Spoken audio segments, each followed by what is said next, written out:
Hey guys, it is NCS Fan 001 here for another one of those Destiny Cookbook recipes. I believe this is either episode 7 or 8.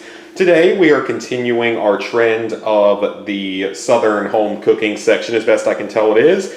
And we are making some hush puppies. One old story says the comfort food hush puppies got their name because of their ability to quickly quiet a hungry, growling stomach. I think that's just what these tireless comrades in the hangar need, if only they would stop working long enough just to take a bite. This is a medium difficulty recipe that will take 30 minutes of prep, about 5 minutes to cook per batch. It can yield 24 to 28 hush puppies, and it does have dairy in it. This is going to require a good bit of ingredients. You're going to need 1 1/4 cups of cornmeal, 3/4 cup all-purpose flour, 2 tablespoons of sugar, a tablespoon of the lemon garlic pepper salt from the very first video, half a teaspoon of cayenne, 2 teaspoons of baking powder, 2 small jalapenos with seeds removed and finely chopped, 4 scallions, white and light green parts only, that are finely chopped, 1 cup of shredded cheddar cheese, 1 egg, a cup of buttermilk, 2 tablespoons of unsalted butter that has been melted, peanut oil for frying, and ranch dressing for dipping. So our first step is to combine basically all of the dry ingredients into a bowl. So I have my bowl right here. So let's get started on that long step. So first we need about 1 1/4 cups of cornmeal. It doesn't specify what type of cornmeal, so I just got this normal yellow cornmeal. Hopefully that's acceptable. 3/4 cups of all-purpose flour. And by the way, hush puppies are a delicious southern comfort food, so I think I'm going to like this recipe a lot. Yep, 3/4 cup of all-purpose flour. So now we need 2 tablespoons of sugar. Where's my sugar? It's up there. 1 tablespoon of sugar. 2 tablespoons of sugar. Now we need a tablespoon of the lemon garlic pepper salt from the very first recipe video. Probably a little bit less quality by this point, it's a little bit older. Now remember, I didn't have the spice grinder, so the black peppercorns are just whole, and we're just going to have to deal with that. Maybe I'll get a spice grinder someday. That's one of the many things on my current list. Now we need a half teaspoon of cayenne pepper. I should have a half teaspoon measure on here, that's a 1/4 teaspoon. Here's a half teaspoon of cayenne pepper. That was loud. I like cayenne, by the way. That's one of my favorite seasonings. I use it on a lot of stuff. I need to get some more of this, actually, because I'm running pretty low. Half a teaspoon of cayenne pepper. Now we need 2 teaspoons, so this measure, of baking powder. That's the can, not the box. So 2 teaspoons of this. 1.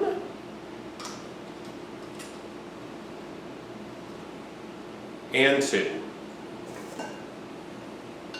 The chopped jalapenos and scallions. I chopped them up as best I could. As you can see, they're probably still in slightly larger size. And also, I couldn't find any actual scallions. I always have a problem with that, so I just substituted green onion. They're pretty similar, so overall I don't think it's going to really affect the recipe negatively. Because like I said, they're pretty similar items. My hands were washed before this, so don't worry.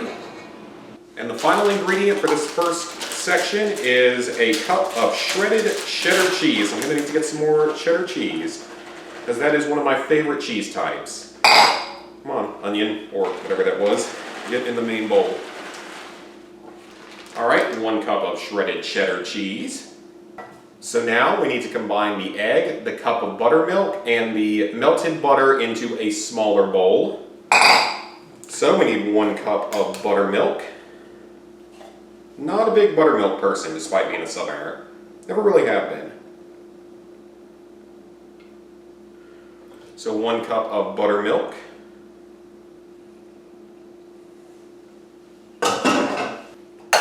1 egg. It just says the full egg, not just the white or the yolk. And now I'm going to need to melt a bit of butter so that we can add that in. So for this, I'm just going to throw in a whole stick of butter and melt it. And in all honesty, it's butter. There's no such thing as too much butter if you're in the South. Every dish you make is going to have extensive butter on it, or grease, or fat, or lard, or any of that good flavor enhancing stuff. Alright, we now have a stick of melted butter. There's a little bit of cayenne on the countertop there. Clean some of that up. So now we're just going to take 2 tablespoons of the melted butter.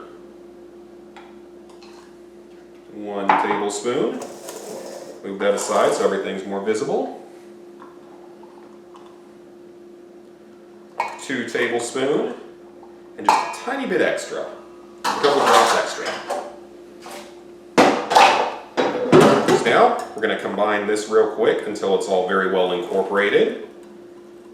And once that's done, we're going to pour and mix everything together in this bowl, the wet and dry ingredients, even though the scallions and onions are a little bit wet because they've been in the fridge for a few days and they're fresh, so that's a good thing. Alright, let me move that out of the way. And we're going to combine all of this into the bowl.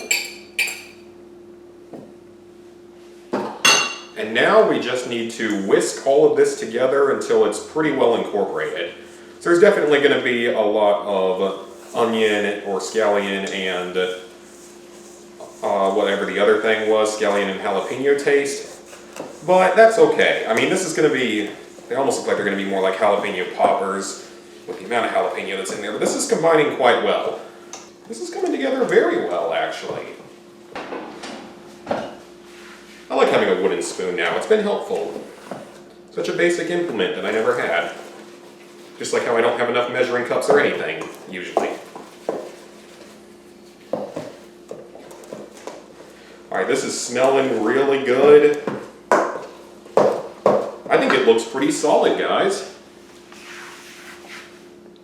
I think that looks good.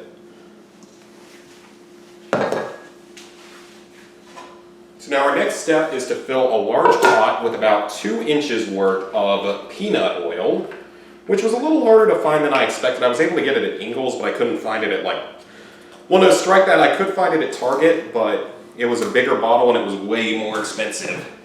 And I don't figure I'm going to be making this recipe often, so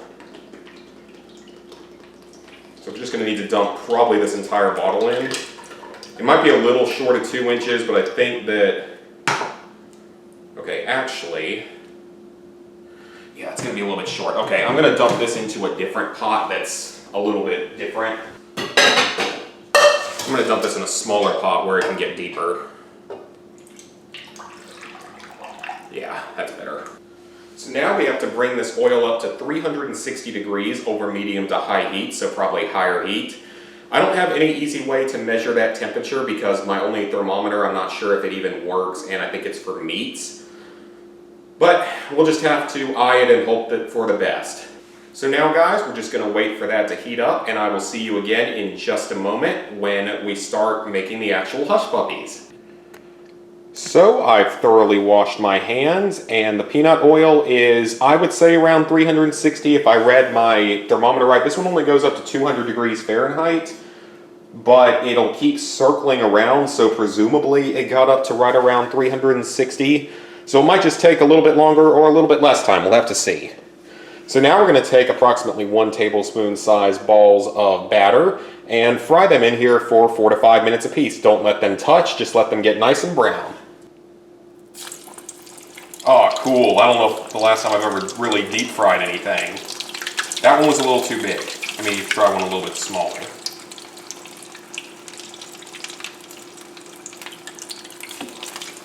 Actually, you know what? This is too messy. I'm going to get an actual, just a spoon and use that to portion this out a little bit better.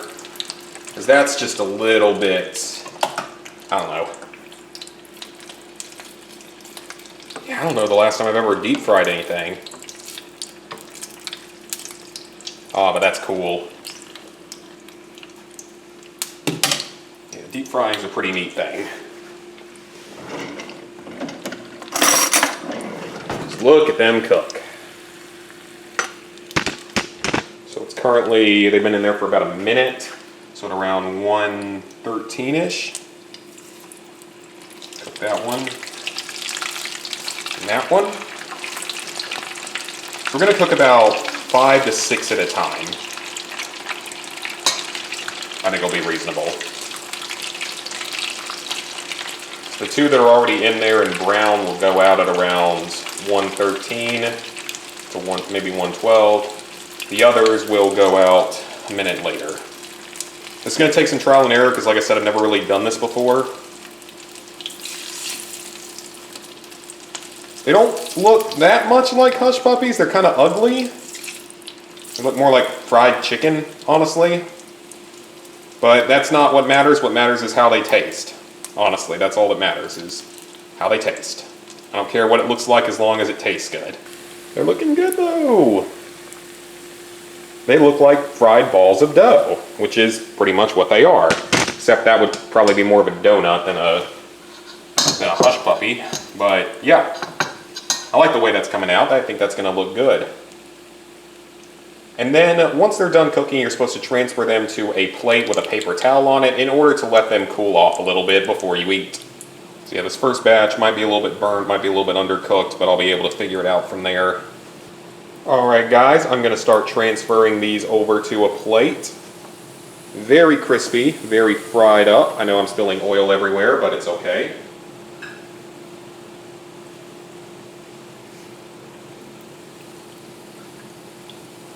That one looks better. I'll clean the floors later. Okay, those definitely look a little bit burnt, so let me reevaluate this a bit, maybe drop the temperature a bit. Yeah, those definitely look burnt. Okay, that's fine. It's the first batch. I'm not expecting to get it perfect the first time. Oh yeah, that's definitely a little too high. Alright, I'm going to drop that temperature just a bit. Alright, second batch. I think I can do a little bit better this time.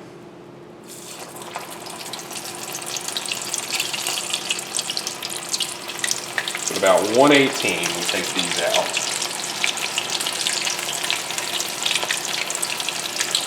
Well, that's just going to end up as fried batter, but whatever.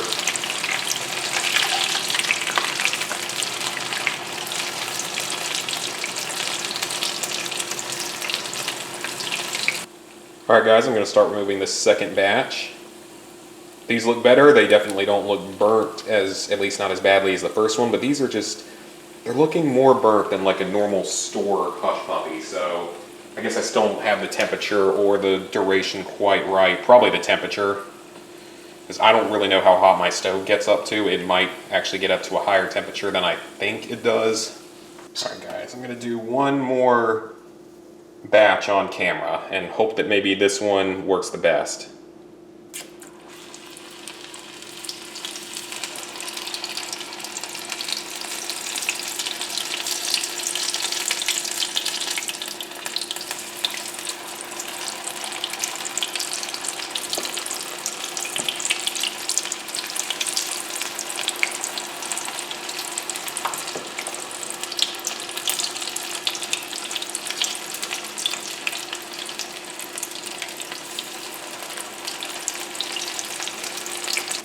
I'm also only going to leave these in here for about 2 minutes and see if that helps. Alright, this is the third batch. These look better. They look very crispy without being fully burnt, but they're probably still a little bit overdone. Maybe I'll get it right eventually. I wonder if they only need maybe... You know what? I wonder if maybe they only need like a minute or if they need to go even lower temperature. Alright guys, but I will be back when I'm ready to do a taste test. Alright guys, so I've let everything cool off, I've turned everything off, I've aired out the apartment a little bit. This is what they look like on the inside, which is actually pretty accurate, it's just the outsides. So I'm going to give a taste test to a few of these, and then I'm going to give you guys my final thoughts on what may or may not have gone wrong. So, got some water here, and this is from the very first batch. So the very first ones that got cooked, I think, the longest.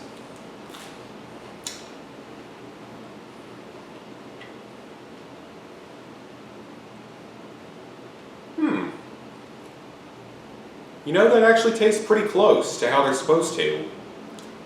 A little bit more burnt, but that tastes fairly close to what a hush puppy is supposed to taste like. I don't feel like they usually have as much scallions or onions or jalapeno in them.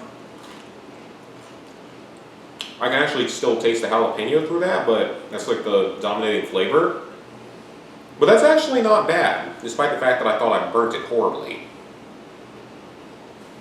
Like some of these are just burnt beyond repair. I'm just going to trash those. Or put them down the garbage disposal. Now just trash them.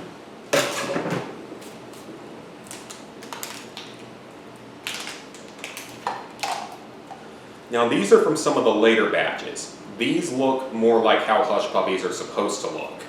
These have the right browning on them. They're not like burnt or anything. They look like they're supposed to for Hush Puppies. Also, I don't have any ranch because I don't really like ranch. Yeah, I know, just yell at me over that one if you want. That's a lot better. Yeah, that's better.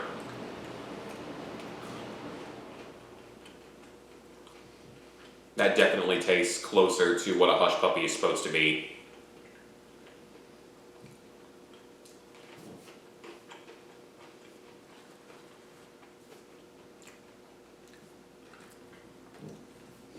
So here's my final thoughts on this. First off, if I was going to make these again, I would want to add a little bit more sugar and probably about half the number of onions and jalapenos, just because I'm not the biggest fan of them. I like the spice, but I'm not the biggest fan of onions or jalapenos. So if you do like them, then that part of the recipe is good. If you don't, then I would recommend maybe cutting out some of that stuff. As for what may or may not have gone wrong, the cookbook says 360 degrees Fahrenheit for 4 to 5 minutes. One of two things happened.